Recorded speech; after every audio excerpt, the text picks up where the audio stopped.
Hey, hey, how y'all doing? How y'all doing? Trying to get IG up here.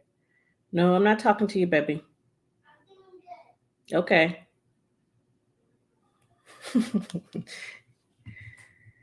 Oh, come on in. Come on in. Come on in. Let me see here.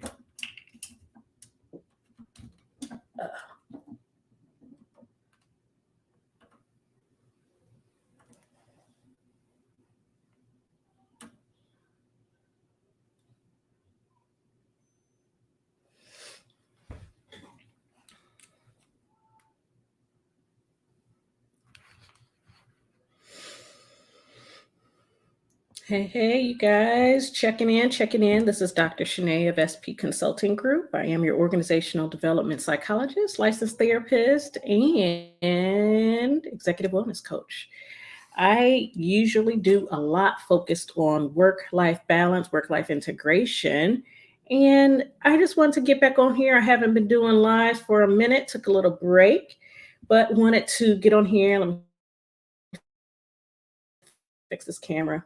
Yeah, get on here and just be able to share a little bit about gearing up your mindset for success. There are a lot of messages out there about what that means, what is required.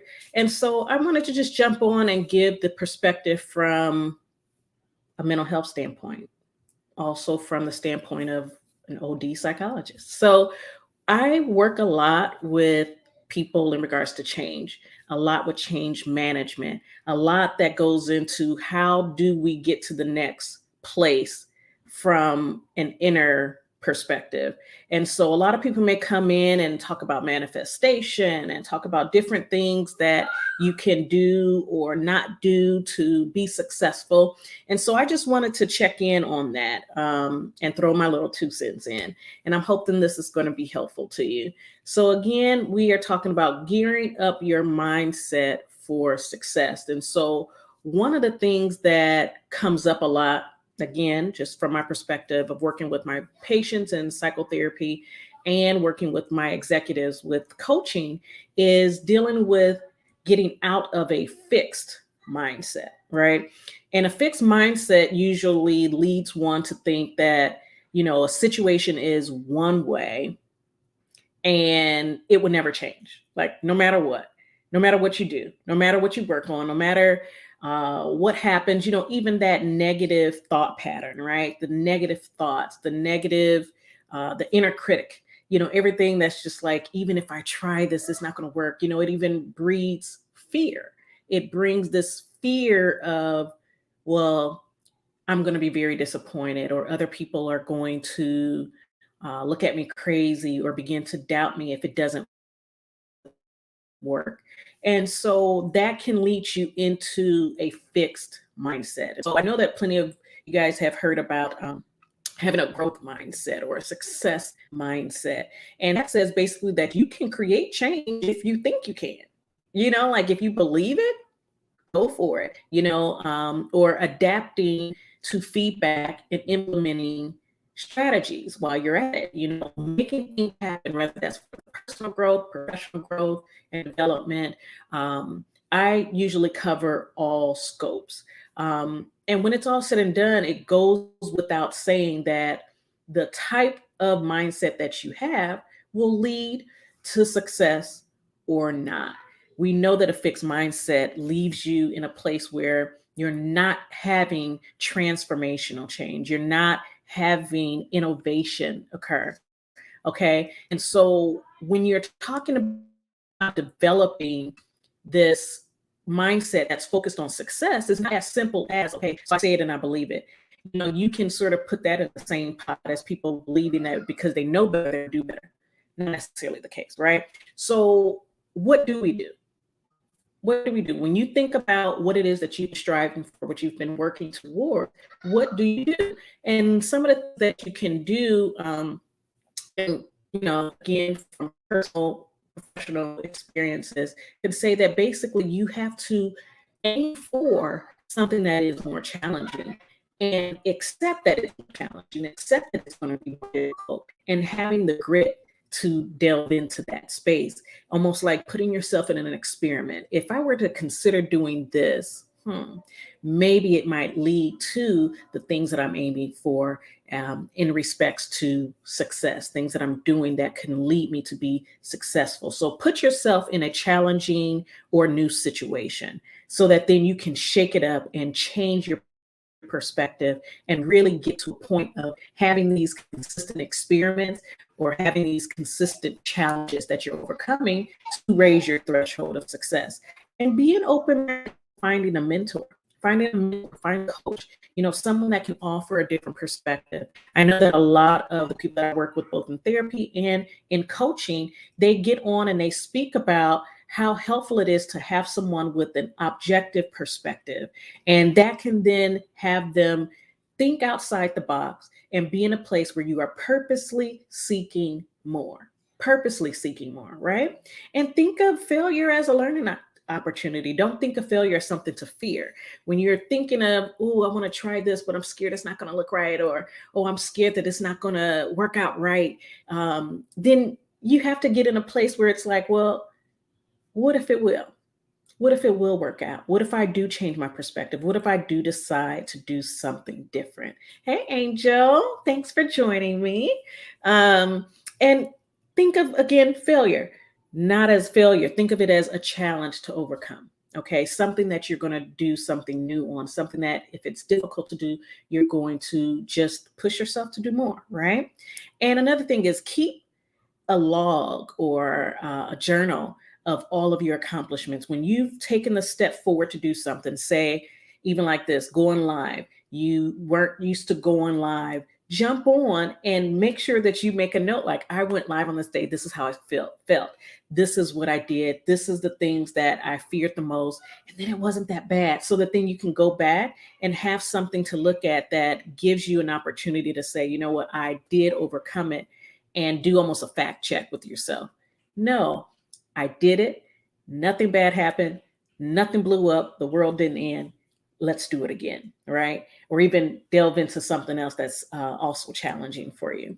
Surround yourself with people that are doing the things that you want to do, people that have more talents, more skills than you, so that you can learn from them. A lot of times, the company that we keep ends up leading to a lot of the actions that we take or not, right? So you can have people in your circle or people in your household that may, not necessarily be familiar with what it is that you're doing, and it may not even be, anything other than they're not familiar with it. They don't know that space, but you want to get around people that have done it, have excelled, so that you can pick up tips, so that you can be encouraged. And anytime there are challenges, you have the opportunity to hear from those that have already crossed those boundaries and excelled. We're talking about success and your mindset, right? Find time to disconnect from your stressors. You can't always stay in stress, and you have to be able to move forward. And I know that when it comes down to your initial reaction to stress, your initial reaction to triggers, you may have that time where you need to get alone, process what's going on, and then be able to rebound and have, what are they called? Being able to have a bounce back. Sometimes that's what they call it, like a bounce back or resilience. But you still have to take that time to process it so that you can learn from your mistakes, learn from what the triggers are, the stresses are, so that when they come up again, you're able to have less and less time dealing with those stressors. Okay. And that's something that I try to practice as much as possible. But, deal with what you need to deal with, then move on. Right. Find time to develop purposely your routine.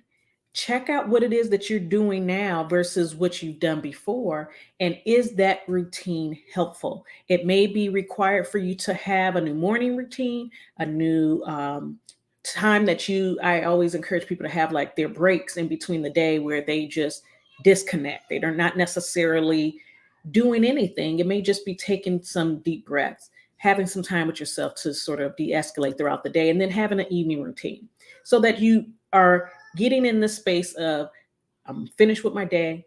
Now some people it's like write out my task that's going to be for task or targets for the following day so that you are regularly clear on what you're doing and you have a flow so that when you're taking on new experiments, when you're taking on new challenges, you are very aware of all the moving parts around you in your environment, whether it's at home, in your community, in your relationships, but you're always being in this space where you are doing everything on purpose, right? So everything has to be about doing it on purpose because otherwise you can fall short of goals that you set that they actually come to fruition. Then you sort of get in this mindset of, like working, you're motivated and excited, but then you don't necessarily fulfill what it is that you said to do, that you said you were going to do.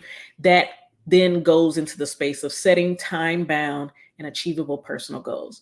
A lot of people may know about the SMART goals, making it specific, measurable, attainable, relevant, and time bound. So consider that when you're setting your goals for the things that you're trying to succeed and achieve in life. Listen to your instincts.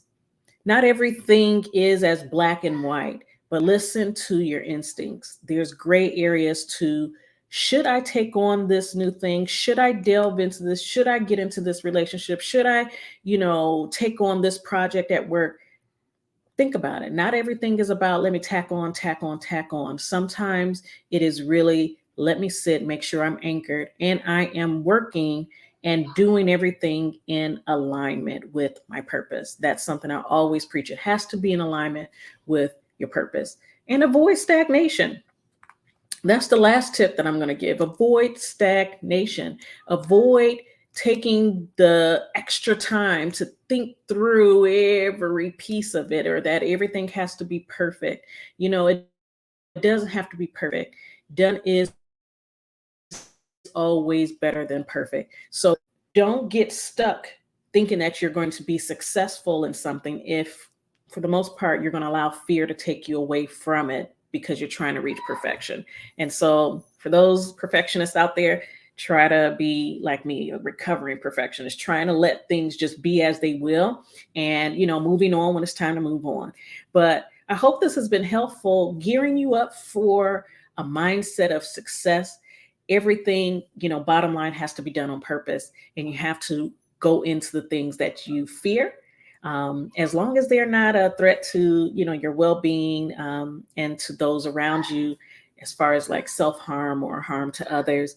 Jump into the fear space because that's where a lot of things get rolling. You learn a lot from your journey, even in working through that challenge, things about your character, things about your mental bandwidth, your emotional bandwidth, and the people around you.